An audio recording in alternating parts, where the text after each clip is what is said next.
So now we are entering part 3 of my wonderful, famous, highly sought after YouTube videos on the Passé Composé. And we are now doing part 3. So, do you guys remember this? When we're conjugating a verb in the Passé Composé, we have the noun or the pronoun, the auxiliary verb, and the past participle. You remember that?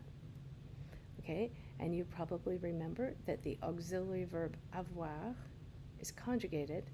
That's what the auxiliary verb is. It's a conjugated verb. And then we have the past participle. Okay, but I have some really crazy news for you guys, and that is that sometimes the auxiliary verb is not avoir. Sometimes the auxiliary verb is être. Okay, so it's going to look like that. Oh my God, a different auxiliary verb. No, why? Okay, it's totally complicated. If you really want to know why, you can do a little bit of research. You can pause it and read all this. Not everybody agrees, though. Okay, so I'm going to give you a list of the verbs that take être, and I'm going to give you 2 helpful ways to memorize them in a moment. But first, what do you think this is? Can you conjugate être? Pause and do it, please. Test yourself. Uh-oh. Have you paused it? So this is how we conjugate être. Je suis, tu es, il est, elle est, nous sommes, vous êtes, ils sont, elles sont. So how do you know when a verb takes avoir as its auxiliary and when it takes être as its auxiliary? How do you know? Is it avoir? Is it être? Okay, there are 2 main ways to remember which verbs take être. The maison d'être, which is my personal favorite, and Dr. and Mrs. Vandertramp, which is not my personal favorite. The verbs in the maison d'être take être as the past participle. Okay, so let's have a peek.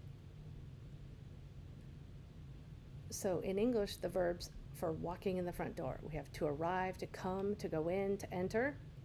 The verbs for walking out the door are to leave, to go out. And then going up and down the stairs, to go up, to go down. To be born, to stay. To fall, to die, to become. Maybe that person's becoming an angel or a vampire, hard to know. Okay? So let's look at them in French now. Arriver, venir, entrer, rentrer.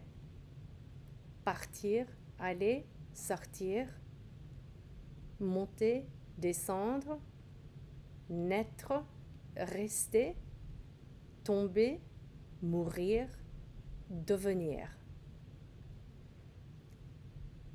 What's that? Okay, so let's look at the past participles. We have arriver, arrivé, venir, venu, entrer, entré, rentrer, rentré.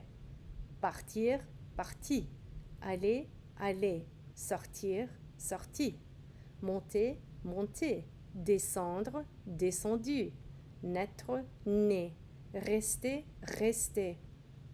We have devenir, devenu, tomber, tombé, mourir, mort.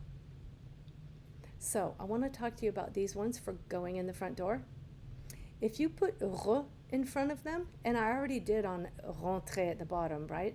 I wrote entrer and rentrer. If you put re in front of them, it just means again. So venir is to come, revenir is to come back. And same with these. If I put re in front of partir, repartir, it means, oops, I forgot to change the past participle on that one. It should say reparti. So it means to leave again. And ressortir is to go back out or to go out again. And then I want to call your attention to devenir, revenir, and venir. I just want to, call your attention to the fact that they fit a pattern. Venir, devenir, revenir. Devenir and revenir both have the verb venir in them, okay? And that might help you with memorizing what goes where. Some people don't like the maison d'être. I guess if they're not visual learners, they like Dr. and Mrs. Vandertramp. So basically, Dr. and Mrs. Vandertramp is just a made-up name to contain all of those verbs. So that's your other way of memorizing. So it seems pretty simple, right? And I'm kind of joking. I know none of it is simple. You have to memorize it and learn it in step by step, one chunk at a time.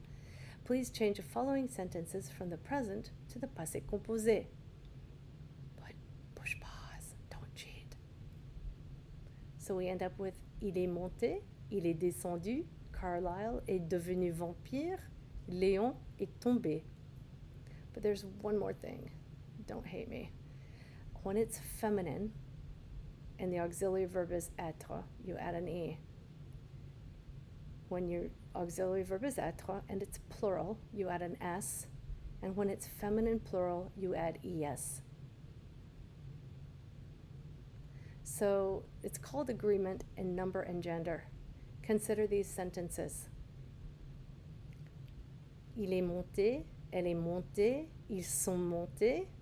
Pierre est arrivé. Oops, do you see I'm missing the accent right here?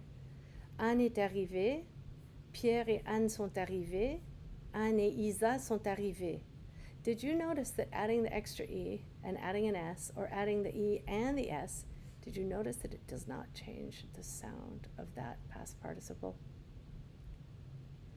There are very few past participles whose sound is changed, and one of them is pris, P-R-I-S, because it ends in an S, and when you add an E, it would turn into prise.